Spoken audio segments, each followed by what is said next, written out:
రాష్ట్రంలో మంత్రి ఉత్తమ్ కుమార్ రెడ్డి కొత్తగా యూటాక్స్ వసూలు చేస్తున్నారని బీజేపీ నేత మహేశ్వర్ రెడ్డి ఆరోపించారు. మొన్న 500 కోట్లు చేతులు మారాయని, అందులో 100 కోట్లను ఉత్తమ్ ఢిల్లీకి పంపారని చెప్పారు. సీఎం రేసులో తాను ఉన్నానని చెప్పడానికే ఆయన డబ్బులు తరలించారన్నారు.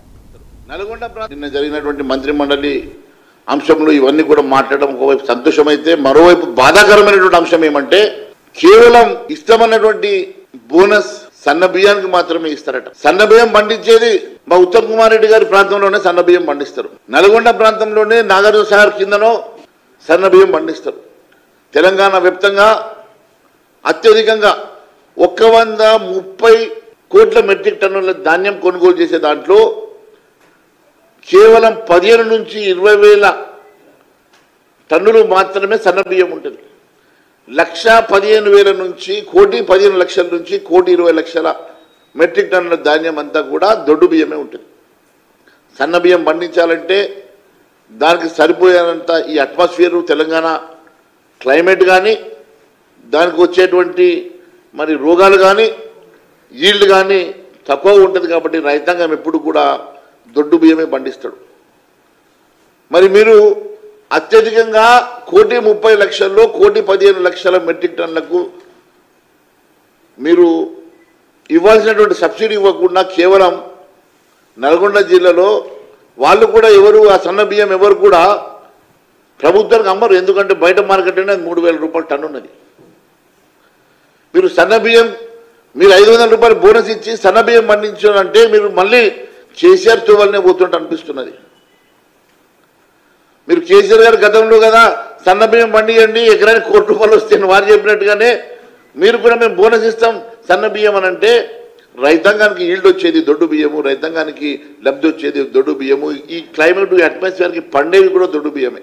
ఈ రకంగా మీరు ప్రజానీకాన్ని మోసం చేసి మభ్యపెట్టేసి మీరు ఇవ్వాలనుకున్నటువంటి బోనస్ ద్వారా దాదాపు 6 నుంచి 7 వేల కోట్ల రూపాయలు ఎగవేత చేస్తూ మీరు ఇచ్చినటువంటి హామీ ఒక బోగస్ హామీగా ఎన్నికలు అయిపోయినాక, అది కూడా పార్లమెంట్ ఎన్నికలు అయినాక సావు కబర్ సల్లగా చెప్తారు వీళ్ళు. పార్లమెంట్ ఎన్నికల ముందు చెప్పకపోయా. అసెంబ్లీ మేనిఫెస్టోలో కార్పొరేట్ కంపెనీల్లో సేల్స్ పెట్టినప్పుడు 50% సేల్ అని చెప్పి కింద ఒక డాట్ పెడతాడు, కండిషన్స్ అప్లై అని. కనీసం అట్లనే మేనిఫెస్టో పెడితే బాగుండు, కండిషన్స్ అప్లై అని. మేనిఫెస్టో ఏ కండిషన్ పెట్టకపోయా, ఏ చుక్కలు పెట్టకపోయా, చుక్కలు లేవు, కండిషన్స్ లేవు. సడన్గా నిన్న ఒక మాట మాట్లాడి తెల్లారి ఇంకొక మాట మాట్లాడి నాకు లబ్ధి జరుగుతూ అయిపోయాయి, నా ప్రాంతానికి లబ్ధి జరుగుతూ అయిపోయాయని చెప్పి ఉత్తమ్ కుమార్ రెడ్డి గారు సంకలు కొట్టుకుంటే కాదు.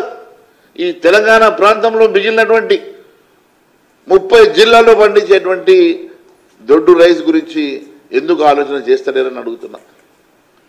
దొడ్డు రైస్ గురించి మీరు ఆలోచన చేయకుండా కేవలం మీ ప్రాంతంలో పరిమితమైనటువంటి సన్న బియ్యానికి మాత్రమే మీరు ఈ రకమైనటువంటి బోనస్ ఇచ్చుకొని మీరు మాత్రమే లబ్ధి పొందే విధంగా తీసుకున్నటువంటి చర్యలు అమానుషం అని చెప్పి నేను తెలియజేస్తా ఉన్నాను.